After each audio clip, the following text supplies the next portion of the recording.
Good afternoon, students. It's time for our group discussions, and the topic for your discussion will be government should provide a universal basic income or not. So you'll be given 10 minutes time to think about the topic. So we can meet after 10 minutes.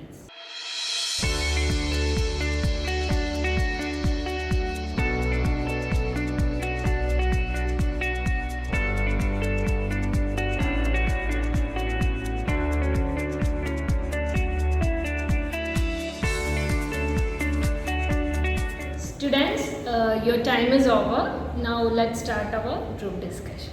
Okay guys, so is it okay if I just start off this GD? Yeah, sure. Why not? So we've all gathered here to discuss on a very important topic. Should government provide basic universal income or not?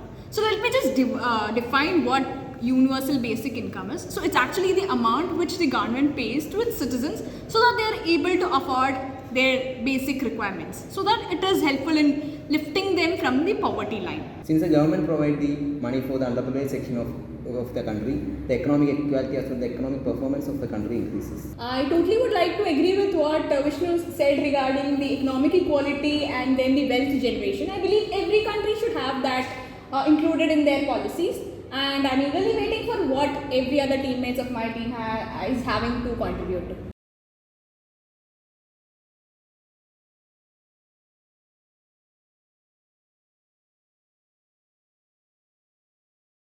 The goal of the basic income system is to alleviate poverty and replace other need-based social programs. So that these programs, they actually require a lot of bureaucratic involvement. So in order to reduce that, we need this system. I would like to add that Actually, Priya, in Finland, this economic experiment has been successfully implemented, and among 2,000 people has been provided with 2 years of anchoring, and thus it has been popularly activated in Silicon Valley and India.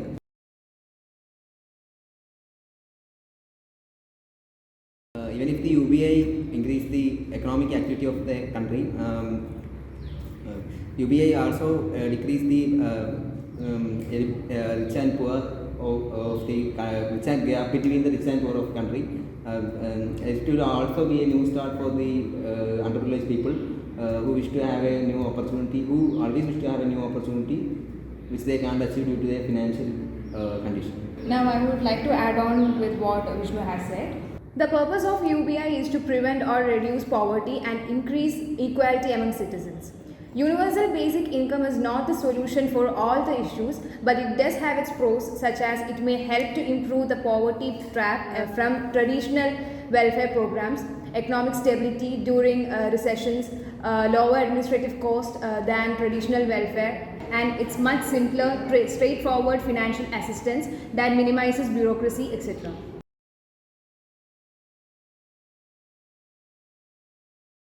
I would like to add on to what Rajeshri has said about the pros of universal basic income.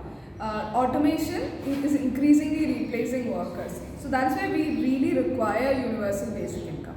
And now I would be interested in knowing what Nandana has to say about this as well. Yes, Meenakshi. Current welfare programs are also complicated for administrators and recipients.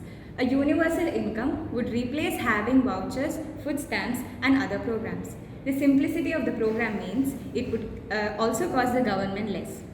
Cash payments that went to everyone would eliminate costly income verification paperwork. Some countries are also concerned about falling birth rate. A guaranteed income would give young couples the confidence they need to start a family.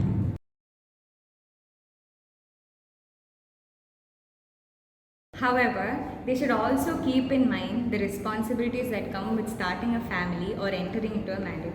Also nowadays, since couples rush into marriage, the divorce rates are higher. yes, I agree. Guys, actually we have gone out of the topic, so let's come back to the point of discussion.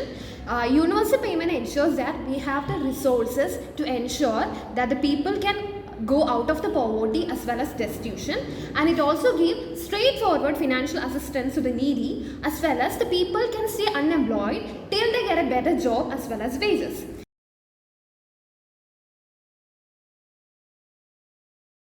There will be less dropouts from school, and the students will have a definite amount of money in their hand, and they will be motivated to start new enterprises.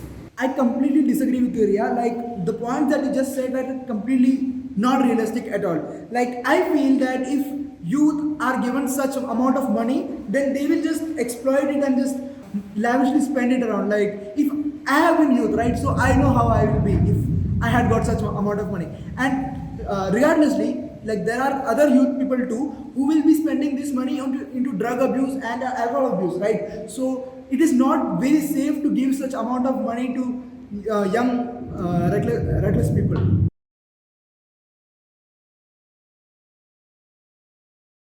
I clearly object you, Sai. I don't think government is Yeah, no, young but listen to me, no. with such lame policies. Motivated Wait, and wait, that's let me incentive say- for them. They will regulate Let me explain myself. Wait, no, wait. Guys, settle down. All of your points are valid. You must understand that there is always two sides of the same coin, right? People might spend lavishly if they are given universal basic income, but at the same time, we might be able to promote entrepreneurship, right? So what we have to understand here is that all that matters is the feasibility of the idea. So all of your points are perfectly valid.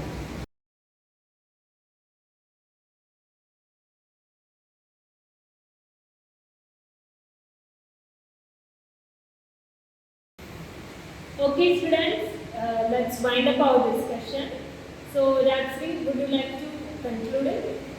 A basic income could serve as a supportive springboard rather than a chain to the welfare system. From a macroeconomic viewpoint, universal basic income would give a society a much needed ballast during a recession.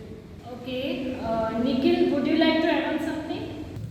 Okay, so we first discussed about what universal basic income is and how it will be helpful in lifting people out of poverty.